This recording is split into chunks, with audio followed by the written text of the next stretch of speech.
नदी पार होई माड़ी आसिले 5 टिकिया हाथीपल।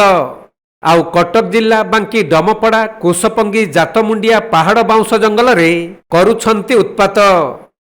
तेणु स्थानीय लोक माने भयभीत होई पड़िथिबा बेले वन विभागर कर्मचारी माने आसी हाथीपल को जगी रहिछंती। तबे आठगड़ जंगलरू महानदी पार होई 5 टिकिया हाथीपल पशि आसीथिले। परे जातमुंडिया पहाड़ बाउंश जंगल रे पशि उत्पात आरंभ करिथिले।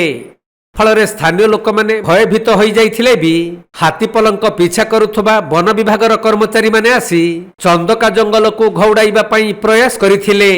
किंतु हाथीपल सही स्थान छाड़ी जाउ नथुवा बेले उक्त हाथीपलंक मध्यरे दुईटी छुआ हाथी थिबा जणा पड़िछि। एपटे बांकी डमपड़ा कुशपंगी और जातमुंडिया आदि ग्राम जंगल को लगी रहिथिबारु अंचलवासी माने भयभीत अवस्था रे अछंती।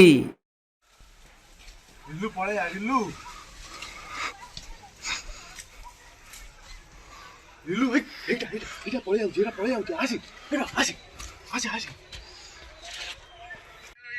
হ্যাঁ, এ और वाली लाइन रे।